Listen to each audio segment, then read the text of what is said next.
all static. Did you hit the audition over there? All right. We are live inside the Pirate Radio studios here on a Tuesday around 11 a.m. Of course, we'll be with you 3 o'clock on Pirate Radio Live with Coach Mac McCarthy, Mike Mullis, Bryce Williams, and I'll talk to a couple more Pirates, Ryan McCrystal and Jacob Jenkins-Cowart here inside the Pirate Radio studios as we are a week and a few days away from the start of the East Carolina baseball season in 2024. And guys, welcome in. Good to be here. How we doing? Good. JC going headphones on, Ryan going off. Couldn't do it. I tried to find a spot, but I can't hear you guys twice. I'll lose it. Start going crazy. Fair enough. We don't want you to go crazy right before the season begins. I was at Sunday's scrimmage, and I want to highlight Ryan McCrystal beating out a double play. Yeah, it's kind of what I'm known for is my running ability. So I have to go ahead and show that off. Talked about that yesterday with Parker Bird and Wyatt Lunsford-Shankman. And first of all, I hear you've moved up. I didn't know about the running categories. Oh, yeah. So red, gold, green. Yep. You can be a combination of both, too. You can. Oh, okay. You can be red gold or gold green. I heard you moved up to gold. I did. I got moved up to gold, and that's probably the biggest accomplishment I've ever had since I've been here. Especially last year after the back thing, I was turned into a red. Oh, no. I called myself maroon. It was just that. It was that bad. But, yeah, I heard Coach P call out gold, and I kind of just went numb. It's just one of those feelings that you're going to remember the rest of your life. So that's kind of where I am right now. JC, are you a green at this point? Yeah, I'd say steel breaks, I'm a green, but out of the box, I'm gold green because it takes me a while to put the bat down. Like I have a long swing, so. Yeah, 10-4. How do you guys feel it went? Wyatt Lunsford-Shankman and the bats won the weekend. You feel like the offense went pretty well this weekend? Yeah, you're kind of giving me a. Well, I'm just thinking about my bats against Wyatt, and he beat me twice. So I don't know. Against him, the bats did not win. He looked awesome. Yeah, Shank went 4 scoreless. He was really good. Yeah. But yeah, I think the bats in general are really good. I think we're doing a good job of. Sounds crazy remembering we're on offense. I think it's something we're kind of trying to hammer home. Like we're the ones with the bat in our hand. It's time to be aggressive and like try and hammer the ball at all times. It's not a time to be passive when you're in the batter's box facing another guy. You want to make sure the other team knows you're on offense at all times. I counted very few balls in the air on Sunday, and one of those was a home run by Riley Johnson. One was a ground rule double by Dixon Williams. Other than that, there was a home run robbed. I think it was Wilcoxon being robbed by Cunningham, and then there was a fly ball to center, and then had some drama out in right with a collision there. But other than that, everything was a line drive or on the ground. Now, sometimes pitchers want you to hit it on the ground, but if you're hitting line drives and hitting balls on the ground, that's a pretty good sign, right? Yeah, it can be, especially with the guys that were on the mound out of the bullpen Sunday and mostly Saturday. Like guys that throw heaters at the top of the zone, if you try and hit that in the air, you're going to pop it up. So we're trying to hit low line drives, and it paid off on Sunday. Mentioned Riley Johnson. I know he hadn't been able to do a whole lot until a couple of weekends ago. Sounds like and looks like he's hit the ground running. He's hitting the ball well. Yeah, no doubt. He's so much fun to play with. He's just like one of those guys that sparks everything that's going on. Like I have a locker next to him too, and it's like we're always doing something goofy or laughing, or he's making me laugh at something you wouldn't expect to laugh at. So it's just awesome being around him in general, and I just love seeing that guy have success. Like most of my teammates, but in general, just that guy like. He's earned it. He's gone through some stuff that you wouldn't put on anybody. So to see him start the way he started is awesome, and I'm sure he's going to continue it because I see how hard he works every day. And just another big gun out there in the outfield, JC. Saw Carter in left, and I believe the guy said yesterday it's the first time he's been there. He's been over at first. Yeah, for he's most been practicing of at first. Yeah. But he'll practice in the outfield every once in a while during BP, but that was his first scrimmage in left. So, just like riding a bike for him. A lot of able bodies and big bats in that outfield, though, for ECU this year, including yourself. Yeah, for sure. We have a very deep outfield, and it's to the point where we have infielders that can play outfield, outfielders that can play infield, which is really a good problem to have when you have too many outfielders per se. And gave a shout out yesterday. Is it Davin Whitaker? Mm-hmm. Big, tall dude out in right, made a diving catch. I thought the ball hit the ground. I was standing over there, but the ump called it out, so it's an out. So credit to him. Yeah, for sure. Yeah, that ball bounced though. I thought it did too. Yeah, I told Star nice single. He's running back to the dugout. He ran past home plate. I was like, hey, nice single, Star. I'll see you later, dude. Yeah, maybe that's a earmuff during the season, a review or whatever. Yeah, for sure. Perhaps. Talking to Ryan McCrystal and Jacob Jenkins-Cowart. If you want to get a question in, we'll be on a few minutes with the guys as they have a busy schedule today, but we're able to drop by and talk some baseball with us just a week and a few days ahead of the season opener. So more scrimmages going on this weekend, and then you get to the real thing, right? Did enjoy Jeff Palumbo in the bucket hat. Looked cool. But giving out instructions during the scrimmage, including to the catcher behind you and Wilcoxon, is it Walker? Yep, Walker. Yeah. He, first of all, you guys, I think every bunt you put down to begin every half inning was beautiful and got the runner over or led to a base hit. But he tried to throw a runner out, a force out at third, and to hear Coach Palumbo said, hey, most guys you'll get there, but be aware who the runner is. So always instruction, and just another reminder, Ryan, that there's a million things going on in a baseball game you got to be aware of. Yeah, no doubt. And especially just trying to put myself in his shoes like that, like being a freshman catcher, there's so much going on. Like there's a lot more than people realize that's going on back there. You're kind of in charge of a lot that's happening throughout a game. And like that play that Walker made, it wasn't necessarily the wrong play. It's just one of those things like before the play, like when you say that the game's slow for a guy, it really is just he's already gone through everything in his head that could happen.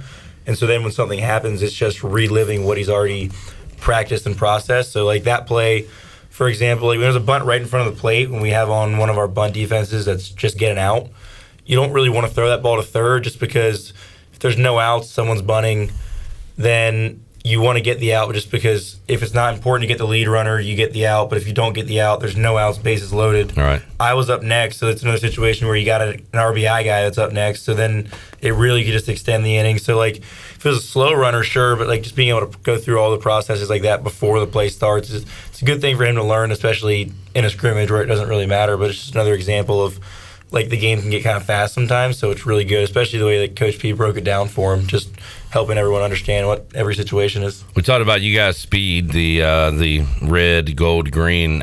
Are there any signs or words like that for the opposing team, like to make sure you're aware of if this guy's speedy, in that case for a catcher, or maybe JC when a guy's on second, instead of making that throw to home because he's likely going to score and give up the extra base? You know, how aware are y'all of what's going on? On every scouting report, when we go through hitters meetings, there's a lineup with the other team and all their times to first, times steal time. So right. We have everything. So just like you heard Coach P yelling out colors for us, he yells it out for every hitter that we face too. So we're aware and we're prepared when stuff like that goes down. How many? I don't know if plays is the word, but when there is a runner on, situations, things like that, are the calls coming in from the dugout? Ryan, you as a catcher, are you making some of those? Well, what's that like for you guys?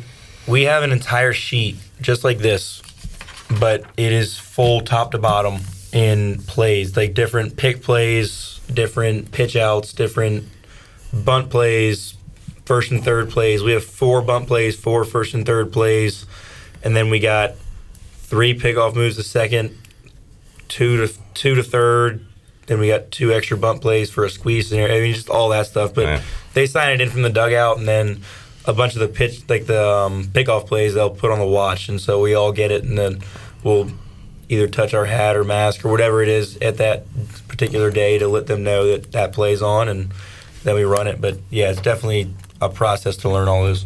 Same thing, pre-pitch, I guess, JC, are they telling the outfield where to shift and what to do? So we have a nice long towel. It's all wrapped up. It's bright orange, and Henry Lartigue will be in the dugout, and he'll hold it this way, and that means we're shifting this way or the opposite or straight up.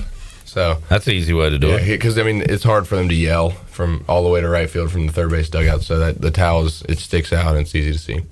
Brian North, WCTI 12, with a question for Jacob Jenkins-Cowart. Do you have a mustache idol? Somebody you look up to in the mustache game? Me. Ryan, is he your mustache idol? I don't have one. I don't have a mustache idol. I also, like, don't know how to really trim it. So if it gets too long, it just disappears for a couple weeks and then it's back. Yeah, okay. I get that completely. Ryan, are you competing this March? Or We'll see. Last year, I took it upon myself to join the NIT instead of the main tournament. So I don't know if I'll be doing that again with a couple of the freshmen. It's kind of my thing now. But, yeah, I don't know. Yeah, we'll see what we can do. The peach fuzz doesn't get you too far. Got good hair on the head. Just doesn't really. Yeah, no doubt. I might fake mustache it for a week, see what we can do. Yeah, is that legal? It's happened before. Can you use performance-enhancing drugs in the mustache march? Maybe some. I'm not sure. I'm not sure about that. Yeah, don't even try. I'm not sure to answer that. Maybe like a performance-enhancing Sharpie. There you go. Yeah, it's been done before. Sharpie's bold because then it's there for a while. But speaking of performance enhancers, do you guys get tested for anything, drugs, performance enhancers during the season or before? Random. Yeah. Right before the season starts, there'll be a random selection of us. Yeah, and they can't tell you before, like 24 hours, they tell you. Obviously, they require 24 hours before, but they can't tell you anything prior to that just because guys could dilute it if they really wanted to or something. I just remember, was it the beginning of the spring or end of the fall, we got called into Logan's office, our trainer, and 6 of us were there, and we were like, "What's up?" And he closed the door, and he's like, "You've been randomly selected." And I was like, "I got to get up at 6 in the morning to do this." That's the worst part. Yeah, I was like, "You got to be kidding me!" And then if you miss it, it counts as a failed test. And Jaden Winter, his phone died. Oh no! That night, so our trainer called Trey, one of his roommates, 4 times at 6:30 in the morning, and Trey woke him up, and Jaden ran over there. That would have been horrible. Yeah, that would have been brutal. You had people like making up rumors and stuff at that point. Like, dude just overslept. His phone died. Another question from Brian: what did you get Cliff for his birthday? Did you guys do anything? A great practice. I was about to say that. That's the best present, right? Grit. Coach, here's a box of grit that I'm going to use throughout the season. Jenkins-Cowart, Ryan McCrystal here inside the Pirate Radio studios getting ready for Pirate baseball. Cool to have some fans out there. I asked the guys yesterday, let me ask you guys, do Coach Godwin and Coach Palumbo act the same if there's a crowd there than if it was a closed practice? Like, will we have heard more, I don't know, yelling, F-bombs, anything, or is it pretty much status quo? That was pretty much the same. Yeah. Yeah. Maybe a little bit more censored, but he's not really into the whole F-bombs anymore. Especially during scrimmages and stuff, he doesn't really do that. Like during games, like you'll never see him during a game like get pissed off like if someone gets out because obviously someone's trying to get out. Just one of those kind of things. Oh, he's got your guys back during the game. It's him versus the umps, and that's about it, right?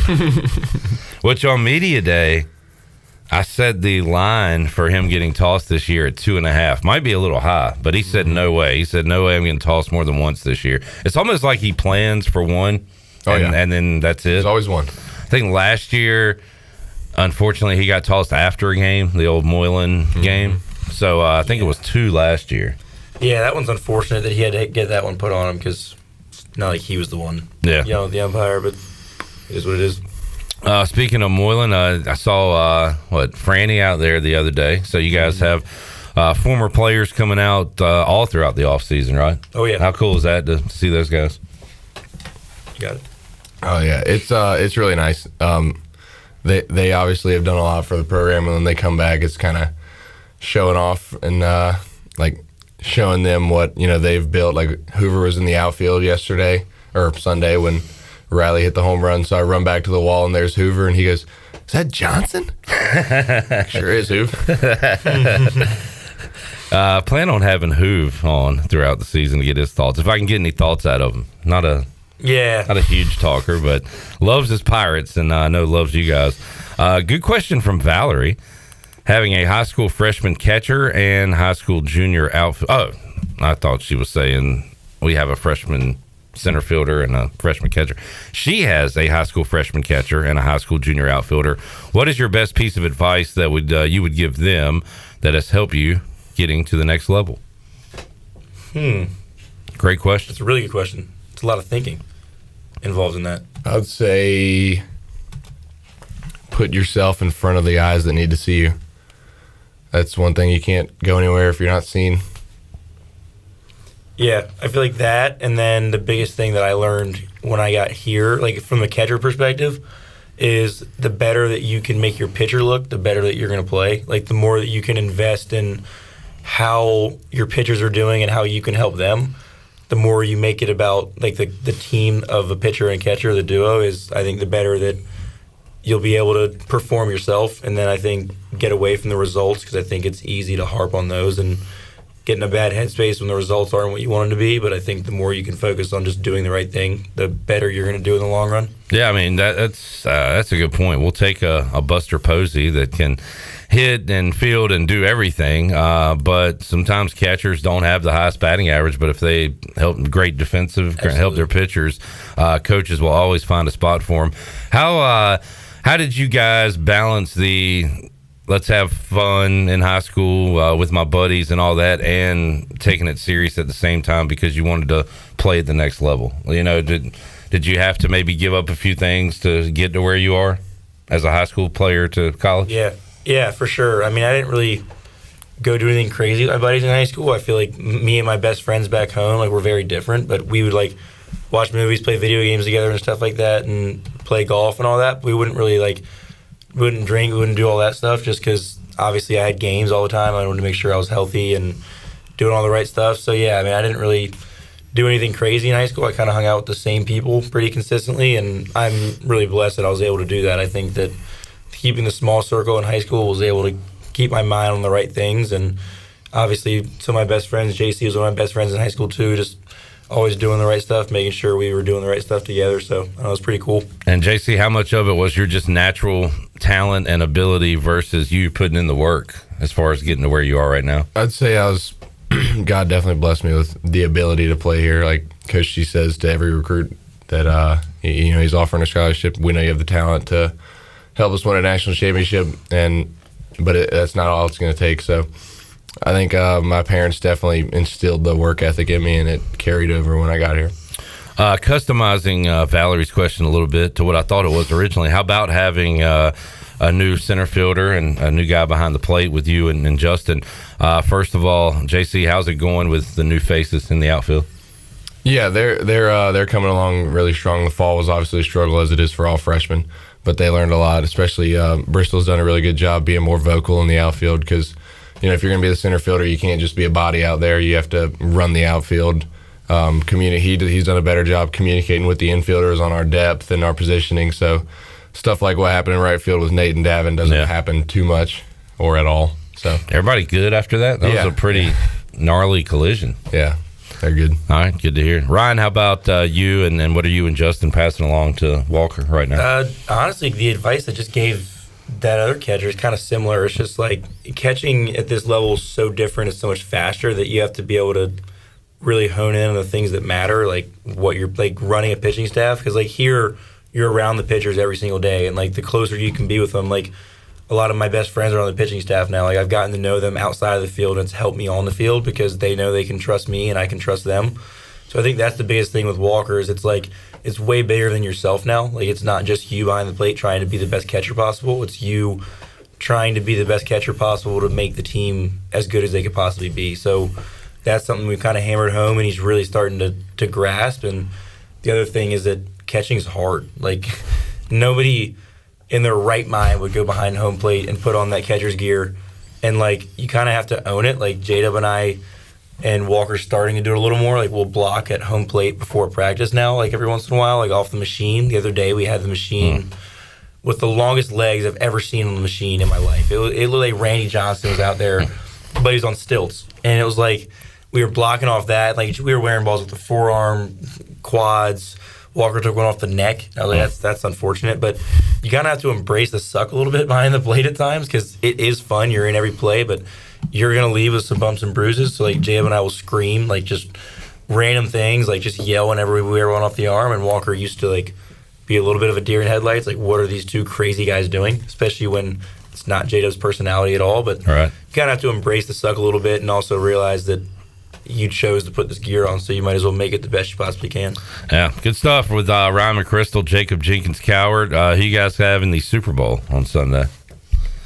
Niners, Chiefs. We need the 49ers to win. I think we do. Yeah, to end the reign of the Chiefs and the Swift and all Man, that. I'm so sick of Taylor Swift. God, I used to love her too. But for Pirate Idol this year, yesterday, I think we're going to try and make the rule. Pirate Idol is when the freshmen sing on the bus. They have to put the headphones on and they can only hear the music and they sing the song. Yeah. I think we're having to make the no Taylor Swift rule this year. Just Yeah. because it's absurd how much Taylor Swift I've heard It's of too this much. year. Not a bad idea. Yeah. What song did you guys do when you were called upon? Party in USA. Okay. Yeah, I remember that. That was Tequila Makes Her Clothes Fall Off by Joe Nichols. All right, classic. Fellas, thanks for hanging out. Good luck to you guys. We'll let you get back to it. And we'll talk to you, of course, during the season as well. But good luck. Enjoyed it, guys. Absolutely. Thank you. Ryan McCrystal, JC, if you're watching this, we